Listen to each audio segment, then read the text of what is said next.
Hello everyone, so welcome to Ganesh Chaturthi vlog. हा Ganesh चतुर्थीचा vlog आहे आणि आजच्या दिवशी आम्ही दगडूशेठ बाप्पांचे दर्शन घ्यायला चाललो होतो आणि बाकीचे गणपतीसुद्धा बघायला चाललो होतो. तर मग इथून आम्ही सिव्हिल कोर्ट मेट्रो स्टेशनला पोहोचलो. तिथून जायला मी निघाली आणि माझी एक दुसरी फ्रेंड सिव्हिल कोर्ट मेट्रो स्टेशनलाच येणार होती. तर मग इथून आम्ही स्वारगेट जाणारी जी लाईन असते तिथून आम्ही मंडई कसबा पेठला जायसाठी मेट्रो घेतली आणि तुम्ही बघू शकता की आजचा दिवस खूप गर्दी होती. तिथे बरीच लोक गणपती बाप्पा बघायला चालले होते, तर बरीच लोक गणपती बाप्पा घरी आणायला चालले होते आणि इथे मी आणि माझी रूममेट असं आम्ही उभे राहून असं गर्दीत कसं तरी गेलो आणि मग तिथून आम्ही कसबा पेठ मेट्रो स्टेशनला उतरलो. मग तिथून आम्ही उतरल्यावर तिथे बरेचसे असे छान छान गणपतीचे स्टॉल होते. जसं की तुम्ही पुढे बघू शकता की इथे खूप सुंदर अशा गणपती बाप्पांच्या मूर्त्या होत्या आणि बरेचसे लोक असे गाजावाजा करत छान गणपती बाप्पाला आपल्या घरी नेत होते. आणि मग इथून आम्ही कसबा पेठ गणपतीला गेलो, जो की मानाचा पहिला गणपती आहे. तिथे टोटल 5 मानाचे गणपती आहेत, त्यातला कसबा पेठ गणपती हा मानाचा पहिला गणपती आहे. आणि तिथून आम्ही दगडूशेठ जायला निघालो. त्या रस्त्यावर ढोल ताशा पथक यांचा आवाज सगळीकडे गुंजत होता.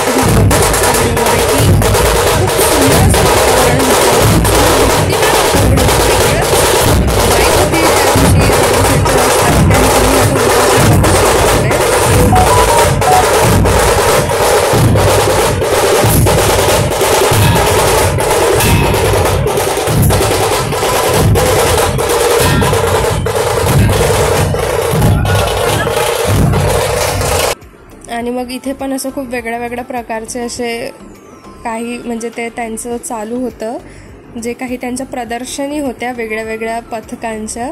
खूप छान होतं. एका पथकमध्ये तर छावा मूवीचा जो थीम आहे तशा प्रकारचा पण एक पथक होता तिथे. तो मी शूट करू शकले नाही कारण तिथे खूप गर्दी होती. तर मला जितके क्लिप्स मिळाले आहे मी तितक्या क्लिप्स वेगळ्या पथकचा इथे ॲड केले आहे. मग आम्ही पुढे निघालो तर तिथे आणखी एक वेगळं पथक होतं, जसं की तुम्ही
इथून पुढे दगडूशेठ बाप्पांच्या मंदिराच्या दर्शनाला निघालो आणि तुम्ही बघू शकता की बाप्पांचं डेकोरेशन इतकं भारी होतं आणि पूर्ण असं पद्मनाभम स्वामीचं जे मंदिर होतं केरळचं त्यावर बेस्ड असं पूर्ण डेकोरेशन होतं. आणि तुम्ही गर्दी बघूच शकता की गर्दी भरपूर होती आणि बाप्पा इतके सुंदर दिसत होते त्या दिवशी की खूपच सुंदर. त्यांचा ऑरा वेगळाच होता त्या दिवशी आणि तुम्ही इथे बघू शकता. तुम्ही पण इथून दर्शन करून घ्या दगडूशेठ बाप्पांचे आणि तुम्ही बघू शकता की मूर्ती किती लखलख चमकत आहे आणि खूप सुंदर आहे. आणि मग इथे आम्ही परत दुसऱ्या गणपतीला गेलो. तुम्हाला पुढे जो पेंडॉल दिसत आहे तो हुतात्मा बाबू गेनू गणपती मंदिर आहे ना, त्याचा आहे आणि तो मैसूर पॅलेस थीमवर ते डेकॉर होतं. इथे गणपती बाप्पाची स्थापना चालू होती, तर आम्ही त्यावेळेलाच इथे पोहोचलो. तुम्ही पुढे बघू शकता की इथे गणपती बाप्पाला असे बरेच जण उचलून त्यांच्या मखरात त्यांना नेऊन विराजमान करत होते. तर आम्ही त्यावेळेला इथे पोहोचलो होतो, तर त्यामुळे आम्हाला हा देखावा बघायला मिळालेला आहे. आणि इथली पण गणपती बाप्पांची मूर्ती खूप सुंदर होती. आणि तुम्ही पुढे बघूच शकता की गर्दी पण बरीच होती त्या दिवशी आणि पेंडॉलचं डेकोरेशन खूपच सुंदर होतं. आणि मग त्यानंतर आम्ही मंडई गणपतीला गेलो. हे मंडई महात्मा फुले मंडई आहे, तिथले गणपती बाप्पा आहे.